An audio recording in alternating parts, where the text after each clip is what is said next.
Thank you. Thank you very much. Well, I volunteered to give this talk as a way of, exchanging information in the program. And, in the last week, I've been writing it and thinking, why did I volunteer to do this? Because the Rayleigh Taylor instability has this huge, long history. And the more you dig into the literature, the more you find, which means I'm bound to offend somebody somewhere by leaving out their paper. So forgive me. So I think one goes back to Lord Rayleigh in 1883 here, and 1900. Inevitably, G.I. Taylor did something, 1950. But there is this massive literature, really enormous. But without going into everything, there are these relatively, I would say early, meaning 1960s to 1980s, papers, particularly by Sharp and David Youngs at Aldermaston, who took pretty much, David Young spent his whole career on this particular problem. And the Rayleigh Taylor instability, you get it almost everywhere. Tank experiments, for instance, David Young's, I've taken this directly, this is a tank experiment where you have sulfur hexafluoride on the top, which is the heavy fluid, and pentane on the bottom, which is the light fluid. And there's a weight ratio, mass 29:1, which is absolutely enormous. You can see that when you have to do a lot of work in these experiments to, as it were, somehow or another, pump or lift up a heavy fluid to get it up here, and a light fluid down there. So you've got this enormous store of potential energy. And so these are called buoyancy-driven flows. And however you do it in a tank, whether, in a tank, I'll show you one soon, maybe withdraw a barrier here, you suddenly find that the potential energy suddenly explodes down into kinetic energy, and you have this massive mixing zone that grows in time, which we'll come to soon. And here, now there's a long history of Rayleigh Taylor experiments and theory in Cambridge, and this is just one of them. Megan Davis Wykes and Stuart Dalyell, they had an experiment, and you can just see there is an aluminium barrier, which if this was on a movie, it's being withdrawn by a motor, and it's got so far out. And what you're finding is you've essentially got the lower layer is basically water, okay, with sodium fluorescein and food coloring, and the top is salt water. And you're immediately finding these sort of like mushrooms, which are sort of appearing. Now I don't think I mentioned it. There we are. Yeah. The thing that usually measures things is called the Atwood number, the difference between the heavier and the lighter and the sum. So if you've got a very big difference, like you have in SF6 pentane, 29:1, the Atwood number is almost unity. Whereas in this experiment, row 2 and row 1 are almost the same. And so the Atwood number is extremely small in this one. So you've got two experiments at the extreme end. Okay, now, Daniel Levescu in Los Alamos National Laboratory, whom I've never met, but over a decade, we've had a lively email correspondence. I told him I was giving this talk today, and he sent me a whole load of pictures because he's done these enormous computations, and he sent me a movie as well. And basically what you've got here is air over helium. That's the red over the blue. And you can see here, 7:1, the density ratio. The Atwood number is 3/4. And so, a starting time shot, a middle one, and what you're seeing, the you're seeing the instability, and you're seeing these spikes. They call them in the business spikes. The heavy fluid penetrates down into the light fluid in a spike. And the lighter fluid squeezing up between spikes into the heavy is more rounded, and they're called bubbles. So you've basically got spikes and bubbles. And as you can see here, he says bubble side and spike side. Now, this is really, it's not quite in the right place in the talk. I didn't know where to put it. This is a snapshot of a computation of what you're going to be seeing by Denis Lasangel, Daniel, and Arindam Banerjee. And it's basically a snapshot of the mixing layer of a computation. And it's essentially the same computation that you sort of saw earlier in the previous slide. And you can see the great complexity of the mixing layer. So the question is, how does one model the mixing layer? Now, there are many, many different ways of doing it. I'm going to stand more over here. Just to review some of the literature, as I say, there's a long Cambridge tradition with Malcolm Andrews, Stuart Dalyell, Andrew Laurie, Megan Wykes, Davis Wykes, whom I think is now in the engineering faculty. And this paper by Banerjee is an experimental paper, very much up to date, which has sort of all the state-of-the-art material.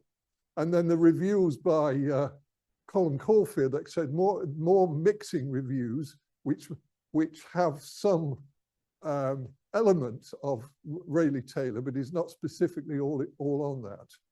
And then you've got this James Glimm school from Stony Brook, who basically run compressible codes. And largely these guys are interested in how does the mixing layer grow with time? It's sort of to do with rates. And then there are two theoretical models called the variable density model that was introduced by, well, there was a thesis by Sandoval in 1995, but essentially it was introduced to the world by Cook and Dimitakis in 2001 as a PDE model. And it's these two, 3 and 4, that I'm going to talk about today. Daniel Levescu and his team, I mean, the collaborators, have done the enormous machines at Los Alamos. They've done a very, very large set of computations on the variable density model. And the variable density model is really for miscible fluids. People tend to get mixed up. You've got miscible fluids, you've got immiscible. Immiscible fluids tend to be modeled by multi-phase physicists, where you're basically, it's like material science, the formation of alloys. And when you look at the literature, they hardly reference one another. They like live in different bunkers. So I'm going to essentially concentrate on 3 and 4, how to derive them and what they mean. As a PDE mathematician, that's basically been my interest. Okay, now before I do that, this modeling of the mixing zone thickness. So you've got the heavy, you've got the light, you pull a barrier out, and suddenly you've got this mixing layer that's growing and growing. And they want to know, how fast does that grow with time? Is there some universal law or not? Okay, well, there is evidence, excuse me, I'm not very good with these things. There is evidence that the mixing zone grows in thickness roughly like T squared. Okay, it's what I call spikes and bubbles. That the bubbles, basically that's positive, that they're going up into the heavy fluid, are something positive times G squared. So you've got this alpha B, and the spikes that go down below the origin, so there's a minus sign with minus alpha S of T squared. Okay.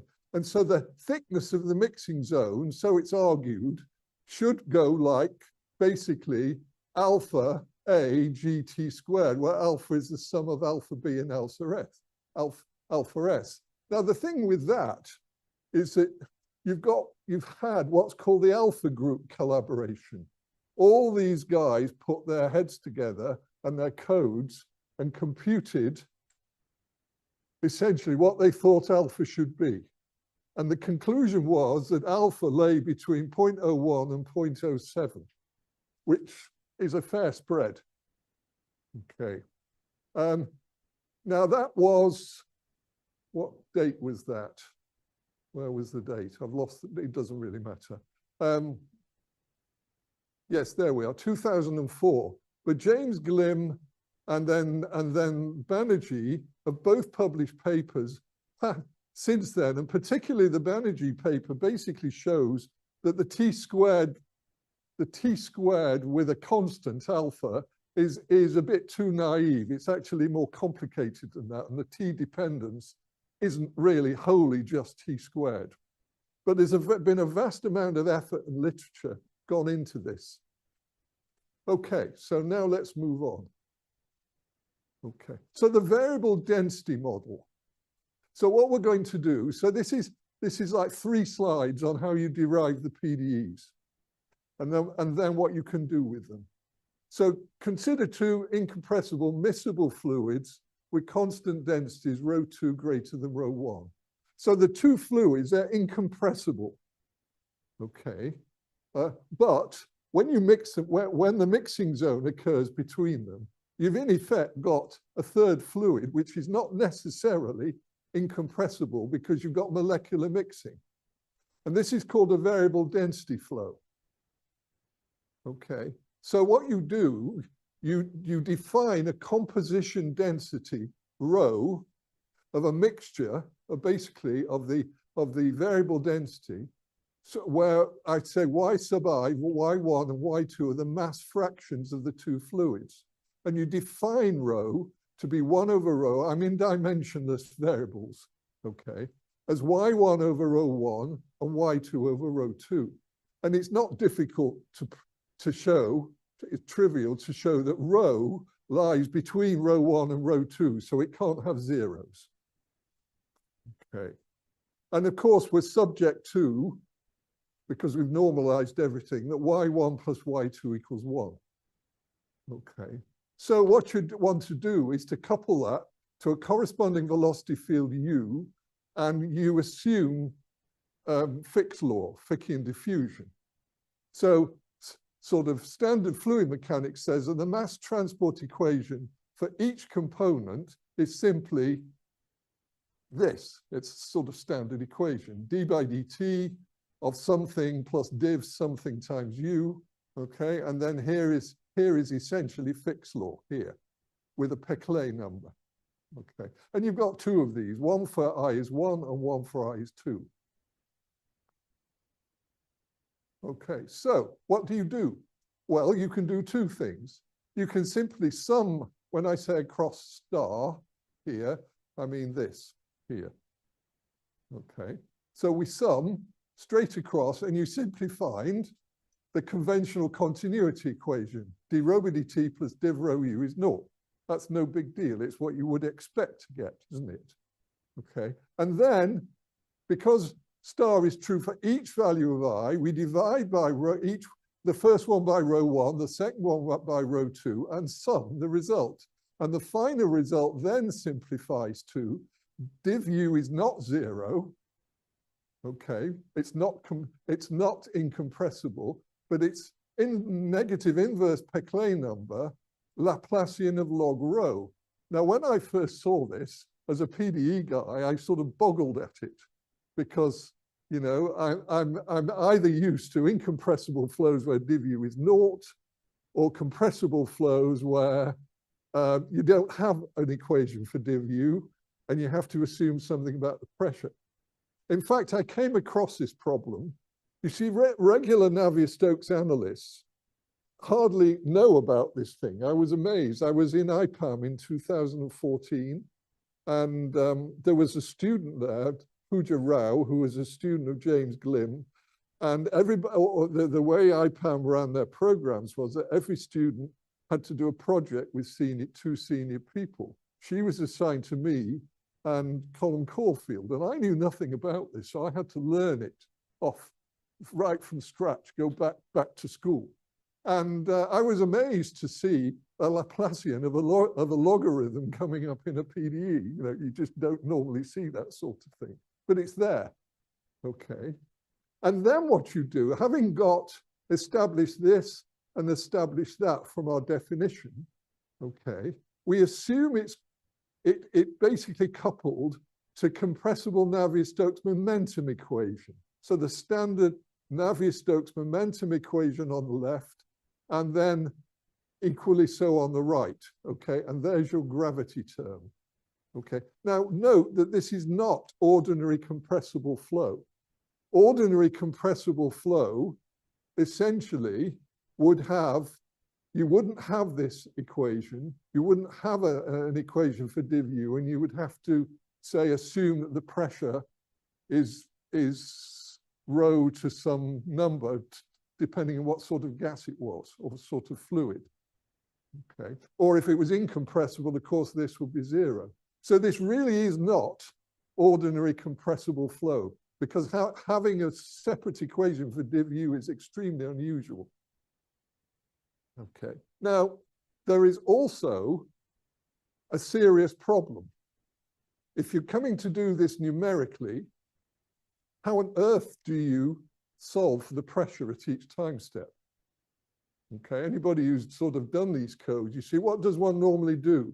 For incompressible flow, you say div u is naught, rho is a constant, so you div across, and you get Laplacian P is minus ui comma j, uj comma I, and you solve the Poisson equation at each time step. Okay, when you div across here, and of course rho is now a variable, and so you've got a problem solving for the pressure. And in Livescu and Risticelli's two classic papers, in the first one, they spent a very big section and an appendix explaining how the procedure that Livescu used to actually solve for the pressure accurately.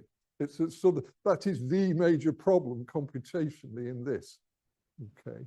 And they sort of, two classic papers in 07 and 08, and a much later one in 2020. Now, these were for low Atwood number. In this business, low Atwood number is 0.1 or less. High Atwood number is greater than 0.1. These guys in 2020, this is a very big JFM paper, have considered Atwood numbers in right up to 0.75, so very high Atwood numbers. And Reynolds lambda going up to nearly 500. Okay, so computationally, that is seriously difficult. But as a PDE man, I was fascinated by these three and what one could actually get out of them, because it was something for me, it was completely new. Okay, now, hang on, am I? No, that's okay. Okay, let's do a little playing around. Yeah. Just go back one. Yes, sure. So if I look at the rho equation. Yeah. Okay, sorry. That's all right. Yeah. Okay. Let's play with this continuity equation of it. You know, since div u has got logs in it, I'm going to call log rho theta because everything's scaled to unity. Okay. And I'm going to define log rho to be theta. This transforms to that. Okay. Which is basically a standard diffusion, basically advection diffusion equation, except div u is not zero. And that's the key point, you see. Div u is not zero. So if you want to make div of something zero, we introduce a new velocity field v, is u plus inverse Peclet grad theta. And then that turns the rho equation into this one. A proper advection diffusion equation with div v equals naught.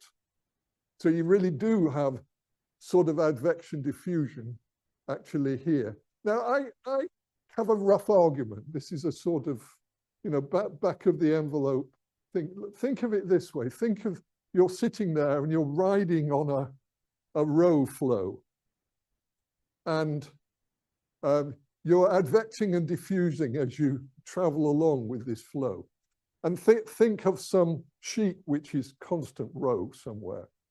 On the back face of a wave, grad rho, and therefore grad theta, because it's the log, grad rho is positive. On the front face of a wave, grad rho is negative. And so essentially, on the back face of the wave, the V on the back face will always be bigger than the V on the front face of the wave.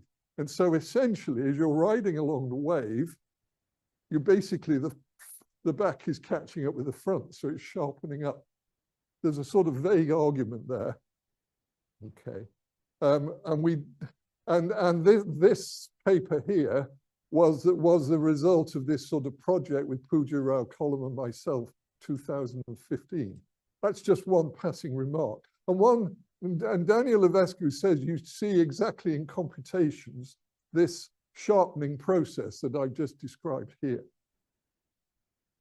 Now, he put up in the Johns Hopkins database his data. I mean, this is these equations. There's the momentum equation in indices. There's the continuity equation. There's div u, and there's the tensor. Okay, and he basically they ran this at Reynolds numbers, basically 12,500. And this was a low Atwood number calculation, 0.05. Now this data is now 12 years old because this is 2012 data. I'll come back to that in a moment. I just want to, I've somehow lost something. There should have been another slide in here. I don't know what's happened, but never mind.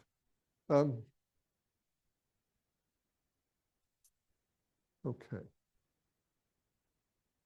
Okay, now what I'm going to do is show you a movie that he sent me, Daniel, that is.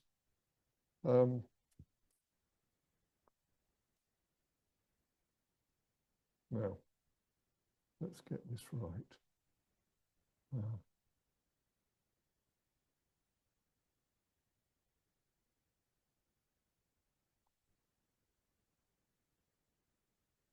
And the movie you're going to see is much more modern data than that.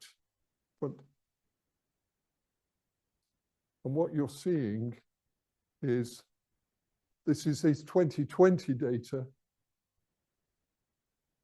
And you're seeing the mixing layer develop. And this is the computations.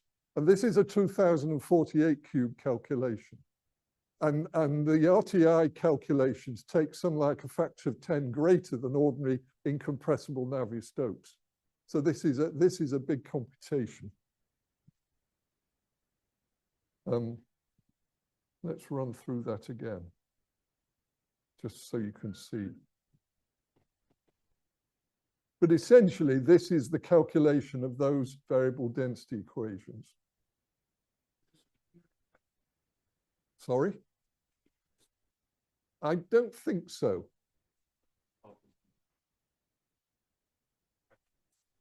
To be true, that I would have to go back and read the enormous paper again that they actually wrote.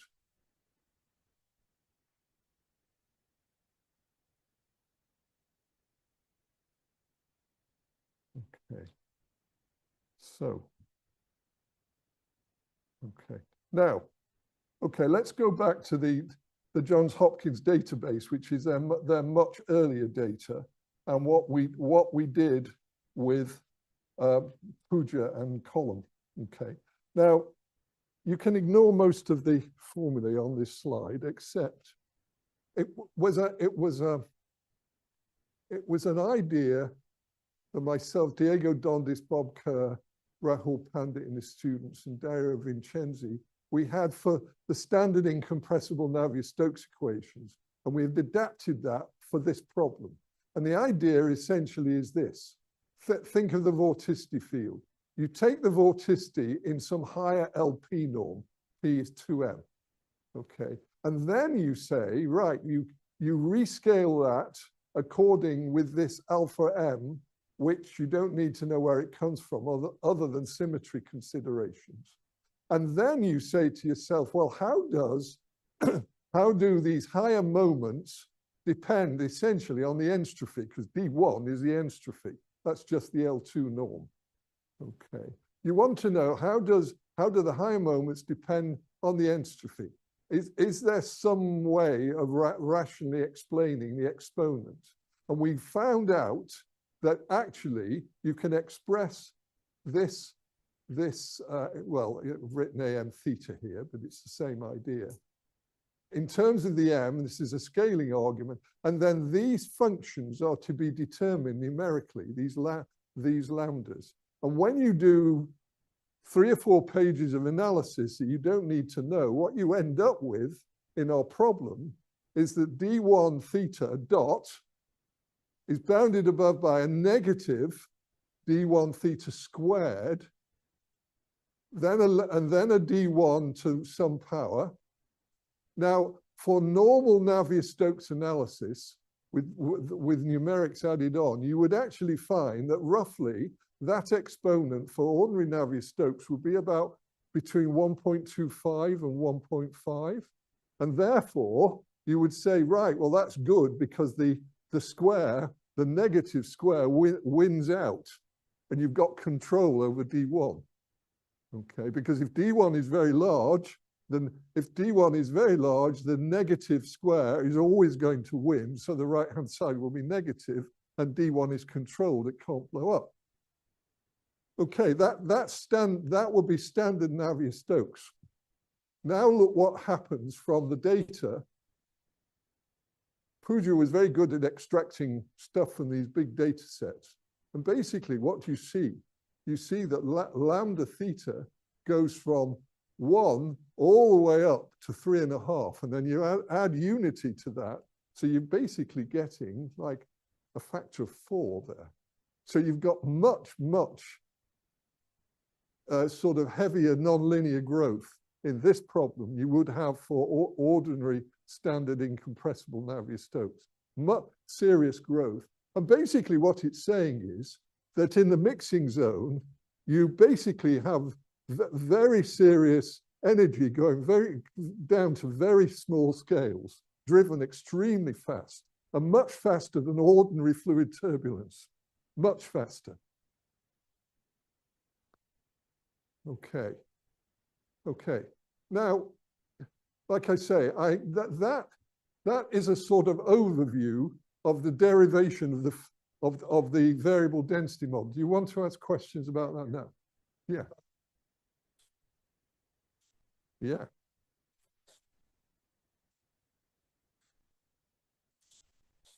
Yes. Well, this fast, like I say, for incompressible Navier-Stokes, that's like 1.2 to 1.5. Here is how fast. 1 plus lambda will go up to 4.5. That's how fast it is. Much faster. But still.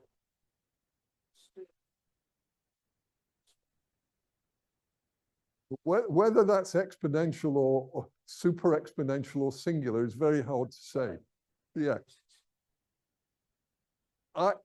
I can't give you definitive, I mean, you look at the crudeness of the numerics and you wouldn't want to draw that conclusion. But if you wanted my view is, does it become a singular? I actually think it does.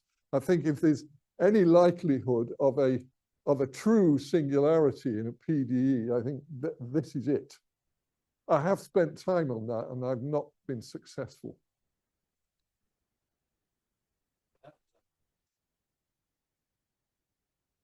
Yes, yes, quite right. This is a bound. Yeah. It doesn't have to be saturated in any way, but it looks in this case as actually as if it is. This inequality to get this is very sharp. There's no problem with that. This one is very hard to say, but whether that's sharp or not. But then when you actually look numerically at the size of lambda, we were really very surprised at how big lambda is.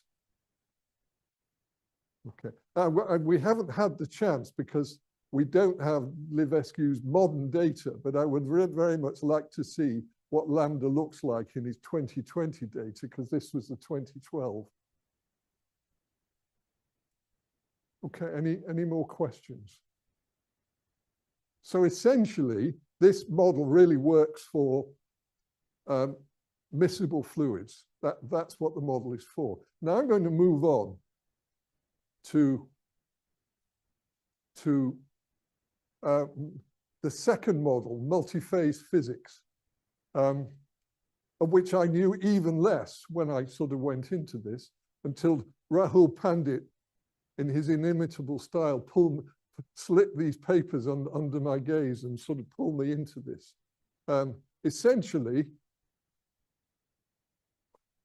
we're really here talking about immiscible fluids. I'm no expert on this, so I'd like an opinion afterwards as to whether this would work for miscible fluids as well, but I just don't know. But the idea is in multi-phase physics is to essentially write down a Landau-Ginzburg free energy, F of phi, a very standard model. And the idea is that phi minus 1 goes between -1 and 1, and -1 mixes all one phase, and +1 is all the other. And of course, some value of phi in between, you've essentially got the sort of mixture. So for immiscible phase separation models, you have diffusive transport of phi, and so you're writing down d phi dt is gamma, which is what, there's a name for it, I've forgotten, times Laplacian mu, and mu is your chemical potential, which you get from the sort of standard derivative of F. Okay, and normally it's normal to choose V in this standard model where you have a double well.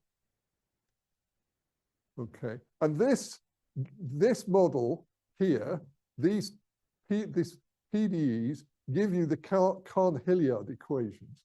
The Allen-Cahn equations are something different. I don't think there's a Laplacian there for Allen-Cahn. Now, what this does, instead of, say, having two immiscible fluids and an interface, numerically, it's virtually impossible to track the interface beyond a few time steps because the whole thing becomes horribly tangled. So this is the way of having a thin interface of scale, xi, okay, and then what you're doing is looking at the free energy within it and actually how the two phases mixed via this particular model. And the Cahn-Hilliard equations on their own, they're regular in 2D. Charlie Elliott and Song Mu in '88 proved this, but their regularity properties for PDE people like me are what we look at. For physicists, they're not really interested, but you know, we all have our things. Okay, the problem is completely open in 3D as far as regularity is concerned. Okay. Okay, so now what we want to do is to couple Cahn-Hilliard to Navier-Stokes to make it a flow. Okay, so what we do essentially is there is Cahn-Hilliard, d phi by dt is gamma Laplacian. That's right, gamma is the mobility of the binary fluid. So there's d phi by dt, except now it's an advecting flow. So essentially, that term there replaces this here. Okay. Okay. Then you couple that to Navier-Stokes with appropriate coupling here and gravity there with the Atwood number A. And here mu is exactly the same as before, as we had on the previous slide. Okay. And there's a big school, mainly partly Italian and Polish, of work on this particular problem going back to 1995. I think I think for me, having read the literature and coming very late, the Celani paper here was probably the most influential. You'd be able to tell me, Massimo, whether I've missed out any significant literature. That's okay, is it? Good. Okay. Okay. Now, solutions of 2D Carn-Hilliard Navier-Stokes have also been shown to be regular by these two sets of guys. But again, the 3D case is open. 3D Navier-Stokes regularity is an open problem. 3D Carn-Hilliard is open. You put the two together and it's even worse. Okay, so it's a seriously big open problem. Okay, so what can we do? Well, computationally, you can do various things, but I'm going to do something unusual. First of all, energy estimates. Well, here is the energy for Carn-Hilliard Navier-Stokes. There's the phase part, you know, grad phi squared minus 1 squared. And then you've got the fluid, a half u squared. So the kinetic energy of the fluid. And when I read it in Celani's paper, I thought he just basically wrote down and said, well, the E by dt comes out like this. And I said to myself, I don't believe it. You just get this horrible tangle of algebra until you actually find a shorthand way of doing it and find out, yes, he's right, that you actually do the differentiations, you bung these guys in, and you find these cancellations, integration by parts, divergence theorem, and it all cancels down to this, as you would expect for standard Navier-Stokes, okay, the energy, and now you've got the phase field part here, grad mu. Okay. Okay, now I'm going to do a digression, and you'll see why. Okay, because what we want to do, what I wanted to do, was prove something about Carn-Hilliard Navier-Stokes that you could use numerically. Okay, even though you can't prove a regularity, etc. We'll come to some computations in a moment. And what you have to do is to actually go back in the history of the Euler equations. 3D Euler equations, a periodic box, okay, prior to 1984, basically nobody knew anything. In fact, all the speculations about Euler and that regularity were all wrong prior to 1984. And then Andy Maider, Beal, Cato and Maider proved the following theorem. They said, take some initial data, you know, etc., and then suppose there exists a solution on this interval, okay, 0 to t star, where t star is the earliest time that the solution loses regularity. So the thing's going along, and then it basically blows up in some way. Now, if it loses regularity at t star, then at t star, that integral has to be infinite. Okay. Now, it looks, or conversely, if that guy is finite, then there's no loss of regularity and the solution is okay. Now, it's a very important result because essentially it says that this is the only guy that you actually need to monitor. You're doing a big numerical calculation. You want to monitor, how is my solution doing? And this is the only guy you need to look at.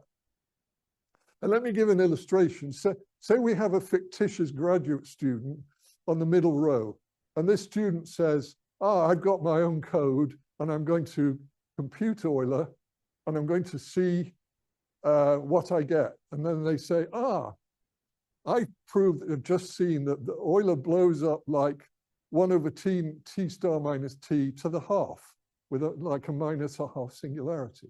So you would say to the student, okay, well, what is the integral of t star minus t to the minus a half? It's finite. And because it's finite, the theorem says that nothing can blow up. But your code has just actually got to blow up. So your code is wrong. You've got an artifact to the numerics. Okay. And basically it's saying that any blow up has to have a t star minus t to the minus something. The something has to be 1 or greater. And all the previous calculations that had been done prior to 84 all had the exponent less than 1. So they were all wrong. Okay, so this theorem is the only thing that we really have to monitor an Euler calculation. Okay. Okay, so what I'm going to prove to you, not prove, but just give you, that we can prove, I can give you an identical, almost an identical result for Cahn-Hilliard-Navier-Stokes. Okay, so what we do is this. Okay, you take the, look at the energy. It's in that nice, very nice form, all squares.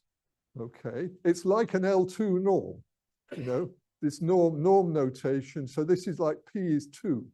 And then if therefore I define E in red, E infinity, that will be the L infinity norm, which in other words is the peak, the maximum.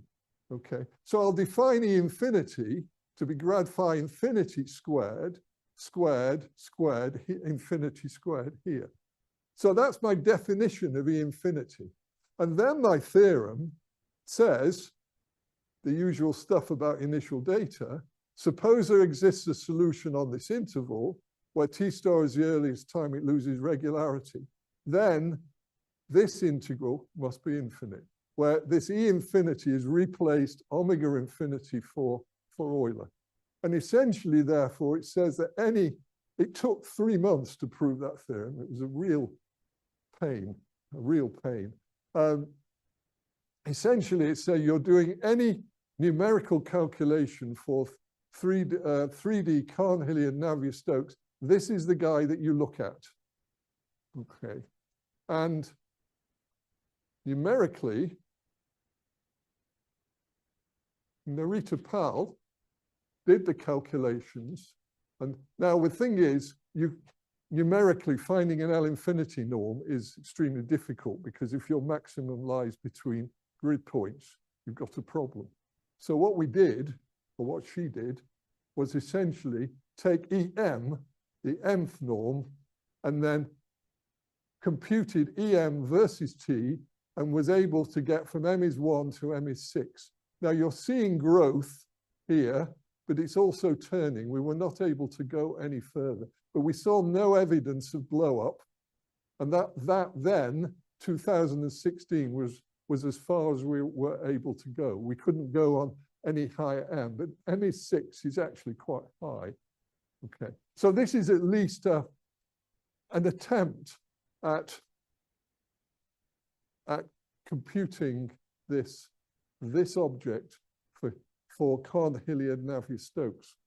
I'm sure these days, sort of 7, 8 years on, you could do an awful lot better than this. And in essence, that's all really I want to say. I've only taken half an hour, but that's what I wanted to say about these two models. Okay. Yeah.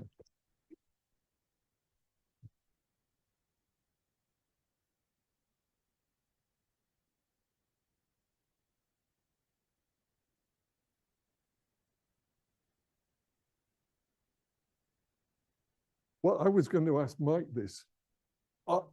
It's something like a phase field model, which I know basically works for immiscible fluids mixtures. Is it applicable for miscible? I think as far as we know, yes, but you have to change your V, so it no longer has 2 minutes. Right. So what would the V look like? It can be usually you have, well, if you've got pi squared minus 1 squared, you could just change that into pi squared plus 1 squared. So you want a pi squared and a pi 4. Okay. Instead of a negative pi squared and a positive pi 4. Okay. But there may be some reason why in this problem that won't work, but that's what.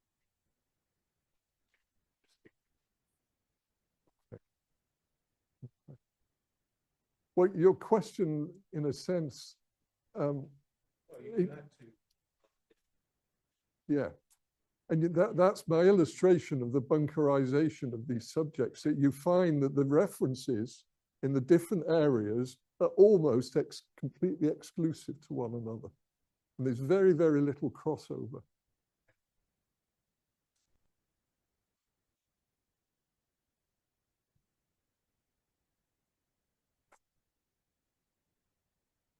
like I say, I don't know enough about it to know whether phase field really works for miscible. I've not seen any literature on that. I've not seen any attempt at it.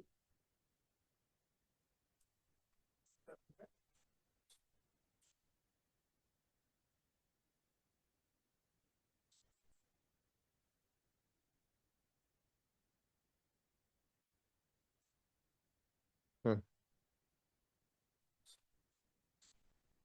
Yeah.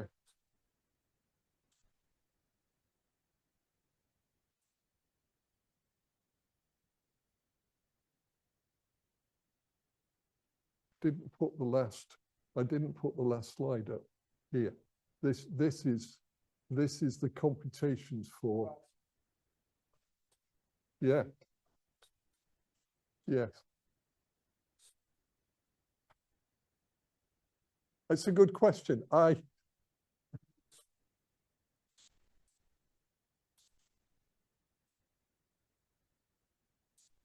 Yes, yeah, yes, exactly. Well, I think it's that there's not enough computer time to look at the time when these were done. And Narita Pal, who actually did the computations amongst his team of us, moved on and is now a staff member at Los Alamos and working on different things. So we've never had the chance to actually look with better computation. But I would be very surprised if say we could look on a much better machine. I would be very surprised if you didn't see spikes. Yeah, yeah, sure. Good. Once you get structural features which are smaller than the fugitive interpretable width, they will diffusively erase. Yes. So there's but I mean, I think it's a great way of doing it because it naturally deals with what might be singularities in the two fluid problem by saying that this is now so finely divided, the fluids are just going to re-homogenize and just give me a uniform. So that's how it works. But your answer is quite right in the sense that you need to have a specific enough length scale in your simulation that you're not going down to that interfacial. Yeah. Yes, absolutely right. Yeah.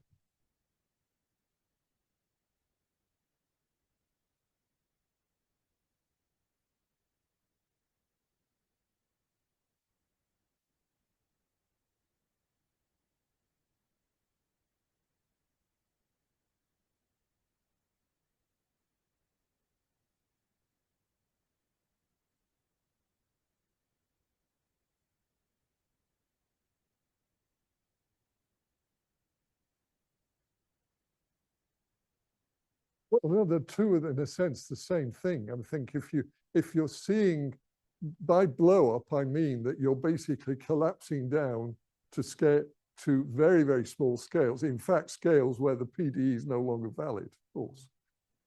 But essentially, the two statements are two sides of the same coin.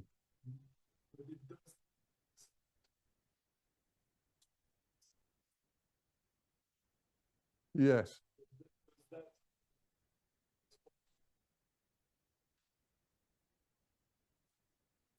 I hadn't thought of that, but that's actually a very good question.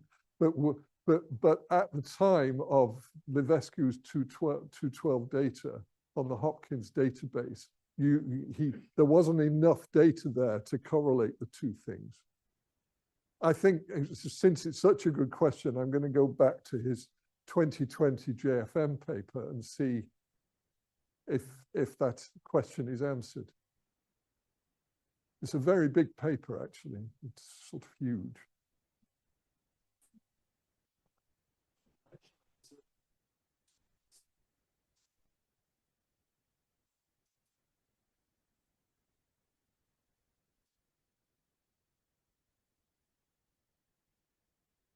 There are regimes with Reynolds number where it changes.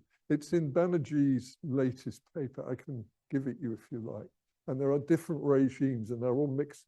That Reynolds. Yes, but that's early on. Yes, yes, that's right. I suppose it probably would, yes. But he was doing it in shock tubes. So it's not quite so easy to visualize. And this is a paper in Journal of Fluids Engineering, so it's written in very engineering language. Yeah.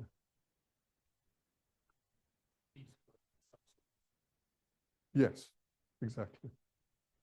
Yeah, Dimitakis basically devotes a section at the end of the paper, sort of a back of the envelope calculation as to how why t squared looks the most likely.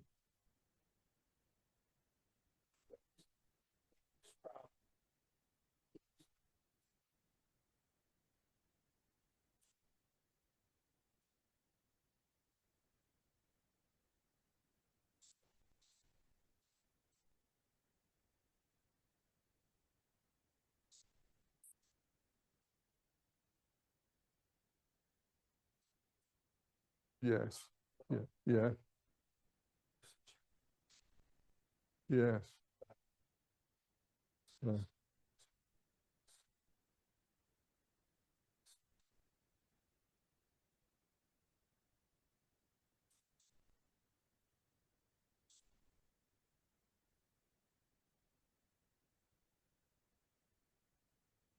You know, I was 75 in January, and over the years, I've learned to say, I don't know. Quite honestly. It, yes.